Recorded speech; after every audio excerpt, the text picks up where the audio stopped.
Ilang bakit? beses sa akin ginawa ng magulang ko Oh. di ba? Bakit? Ano mo ginawa sa magulang mo? Ina ako. Oo. Bakla ako. Oo. Siyempre, panganay ka, pag bakla ka, panganay ka, siyempre maiintindihan mo yung magulang mo kung bakit gano'n, di ba? Yung tangina, 14 anyos pa lang, kung saan ako nakikitira. Naiyak naman ako sa'yo na. Saan ako sumusuot, kumakain ako ng pagkain na hindi ko alam kung makakabuti ba sa akin to. Kung makakano sa akin to. Ito pa yung song na. Diba? Junior na yun, ng mga araw na yun.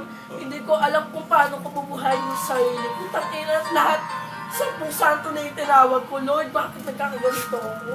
Bakit mo ginagawa sa akin to? Pinaparusahan mo ba ako dahil bakla ako? Pinaparusahan mo ako sa mga nagawa ko mali? Pinaparusahan mo ba ako dahil Sakto naman ako sa sa'yo mo na. Naiyak ako tinakpilan ko talaga. ng sarili kong magulang? At sinasabi sa akin, nung bata ka pa na dapat pinatay ka na namin kung alam namin na magkakaganda ka, na magiging isang bakla ka. Naiyak naman ako na. Diba, hindi Shot nila natin alam ito na. One-on-one tayo na. Dati, nagnanakaw ako sa ibang tao, nakakagawa ko ng masama, dahil gusto ko kumita ng pera, diba? Pero yung araw na walang-wala ako, kinaya ko eh.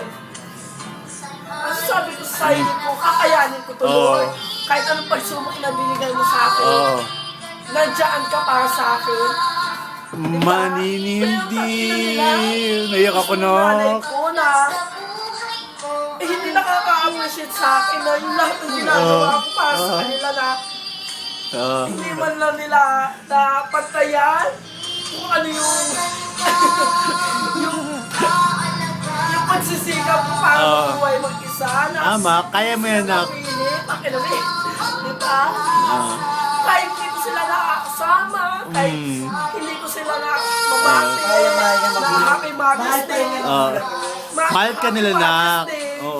Ako nga anak, wala akong magulang, di ba? Ever since, nanay wala tatay, wala ikaw may nanay, tatay ko. Sa ibang tao, nakakaya ko yung pagmamahal na binibigay nila. Bakit mahal mo pa rin kasi? Diba, mahal ko pa rin sila, pero ipakita man nila sa akin na tangina kahit gandang kang anak, Mahal ka rin. mahal niyo ako, pero tangina eh. Pababayaan ka kahit namatay ka na, nasa kabaong ka, walang mag-aano sa'yo. Masagasaan ka, masaksak ka, mahampas ka ng bodyguard. Ayan si Vanessa. Di ba, putang ina nila? Kaya ako, hindi ko maaantim sa sarili ko na may sama Hindi ko rin na yung doon. magtao, dandahan lang ha. Na maaantim sa sarili ko na hindi magtampo sa kanila kasi tangina ako na lang inaasahan nila eh.